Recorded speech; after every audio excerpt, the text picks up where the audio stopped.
Okay, so you know how everyone's always talking about getting your kid ready for kindergarten? Yeah. Like making sure they know their ABCs and, No. can count to 10 or whatever. Right. But like, what if I told you there's something even more important? Something that actually matters more for them to be ready for kindergarten? Absolutely, there is. Yeah, People get so caught up in the academics, like, can they write their name? Can they do this? Can they do that? right. But when it comes down to it, what really makes a kid successful in school is their emotional foundation. I think that's a great point. Right. Like, who they are as a little person going into that classroom is going to matter way more Yes, than, whether they can count to 20 or whatever. absolutely. So that's what we're diving into today. This Yeah. whole idea of emotional readiness for kindergarten. It's so important. Yeah. And we really wanted to look at like, what does that even mean? You know, Yeah. and why it's so important, especially now in 2025. Yeah. And we want to give you some like down to earth, easy things that you can actually do with your kid Yeah. to help them build these skills before they even get to the classroom. Right. So we're not even talking about like worksheets and stuff like that. We're talking about like real life. Exactly. Like the foundations of being a human. Yeah, exactly. Yeah.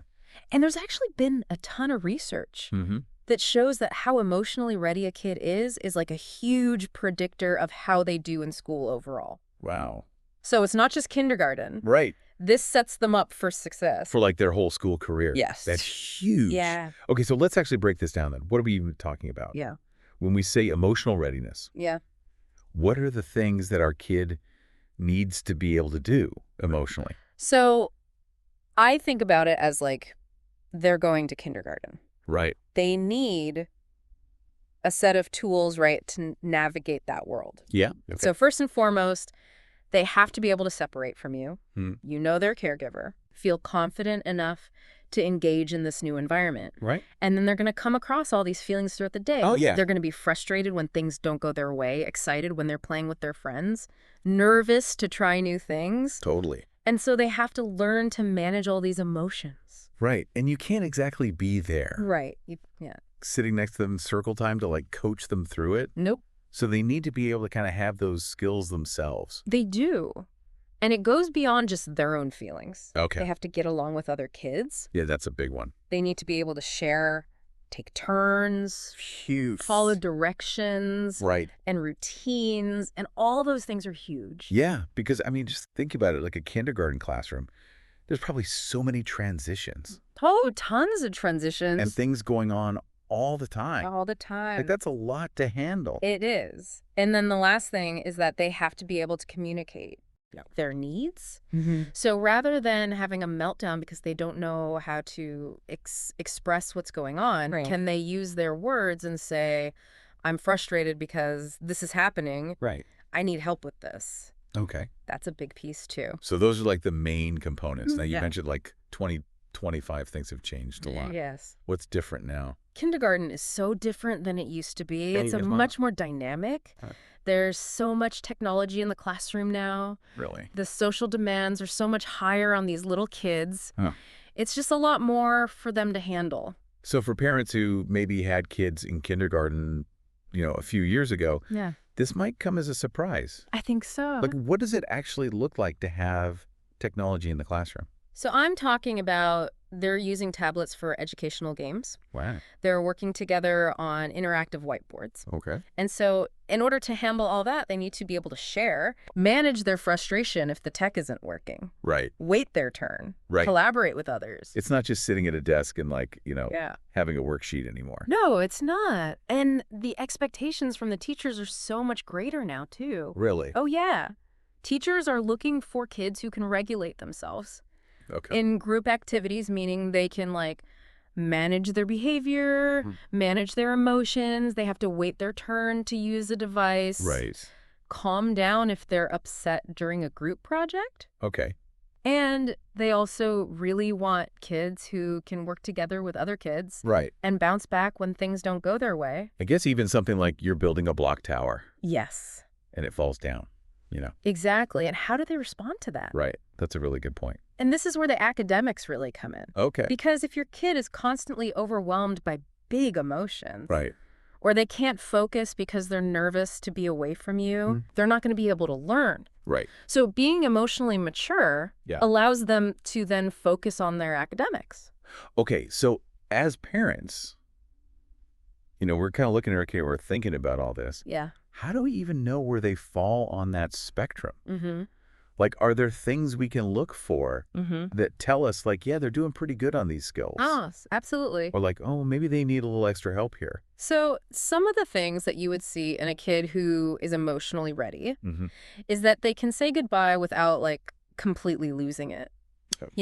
They might hesitate for a second, but they're good. Yeah. They can usually tell you how they're feeling. Okay. If they're happy or sad or angry or scared. That's a good point. Just being able to name it is like step one. Totally step one. Managing it. They can also ask for help when they need it. Okay. Whether that's like help zipping up their jacket or help understanding a direction. They can follow directions and routines. Yeah. And they can usually focus for about 10 to 15 minutes at a time. Oh, wow. That's pretty impressive for a little kid. That's good for a kindergartner. Okay, so those are all like good signs. Yes. What about some signs that maybe they need some extra help? So some things to look out for are if they are really having a hard time separating from you and it's not getting any better, if they get super frustrated easily and a lot, if they're aggressive all the time, or if they're so shy that they won't interact with anybody. Wow, that sounds like a lot for a parent to deal with. It can be.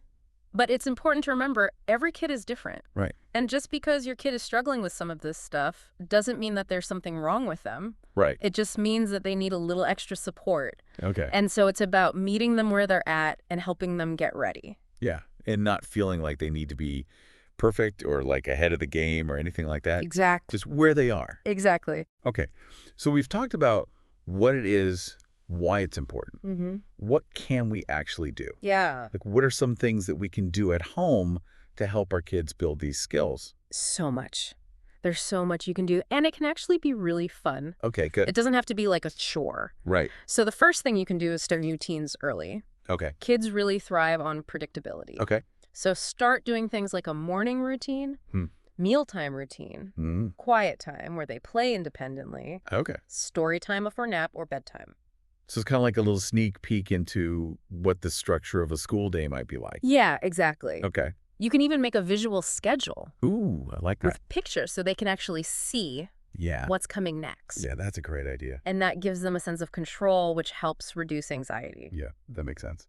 Another thing you can do is talk about feelings all the time. Okay. So instead of just saying, you're upset, say something like, you seem frustrated because you can't reach that toy. Okay. Can I help you? Right. Or I see you're proud of that drawing. You use such bright colors. Okay. Or it's okay to be nervous before your first soccer practice.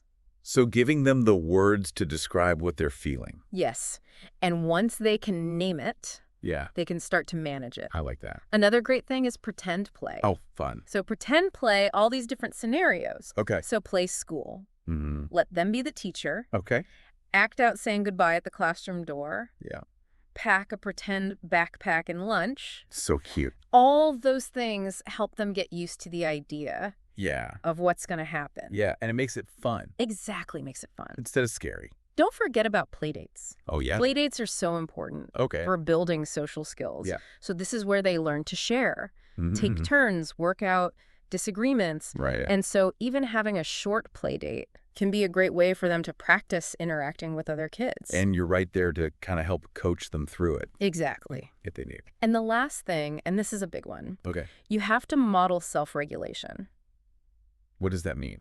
So your kid's watching you all the time. Right. They see how you react to things. Yeah. So if you spill something, instead of freaking out, say something like, oops, I made a mess. Yeah. No worries, let's clean it up together. That's a good point. So they see you handling it calmly. Right. And they learn that that's how they can handle it too. That makes sense. Okay, so we can't talk about getting kids ready for school in 2025 without talking about technology. Yeah, it's everywhere. So there's actually all this cool stuff coming out now that can help kids with their emotional development. Really? Yeah. There are toys that recognize and respond to a child's facial expressions. Wow. There are apps that teach empathy and cooperation. There are even digital journals and mindfulness apps for little kids. Wow. I know, it's pretty wild. Yeah. But I have to say, though, Yeah. as cool as all that stuff is, Right. technology should never replace human connection. Right. So all this stuff is great to, like, supplement, Right. but it's not a replacement for, like, having conversations Right. with your kid about their feelings. Right. So screen can't give you a hug, Exactly. when you need it. Okay, so this is something I always find really interesting. Yeah. How different cultures approach getting kids ready for school. Oh, yeah. I'd love to hear about that. So, for example, in Scandinavian countries, Okay. there's a huge focus on play Okay. and empathy. Okay. And they really prioritize those things over academics. So Mhm. they want kids to be emotionally intelligent, Yeah. and they feel like the academics will come. Interesting. In Japan, Yeah. there's a big emphasis on independence. So kids are expected to do things for themselves Mm-hmm. and be responsible for the group. So it's like less about being told what to do and more about kind of figuring it out on their own and working together. Exactly. I like that. In Latin American cultures, family is everything. Right. And so those close relationships Mm-hmm. give kids a strong sense of security Okay. and belonging, Mm. which helps them feel confident. That makes sense. And in indigenous communities, Yeah. they use storytelling and rituals Okay. to teach kids about emotions. Wow. It's amazing how many different approaches there are. I know, it's so cool. So it's not like there's one right way to do this. No. It's really about figuring out what works for your family. Right. And taking inspiration from all these different cultures. Right. And then as you get closer to that first day of kindergarten, Yeah, the things you say to your kid really matter. totally. Like, what are some things we can say to help them with any anxiety they might be feeling? So you can say things like, yeah, it's okay to be excited and nervous. Starting kindergarten is a big adventure. Yeah. Kindergarten is a place where you'll make new friends, hear amazing stories, Yeah. and learn so many fun things. I think you're going to love it. Okay. If anything feels hard, Mm. your teacher is there to help you. Right? And you can always ask questions. Okay. And we're so proud of you Yeah. for being so brave. I love that. So it's about validating their feelings, Right.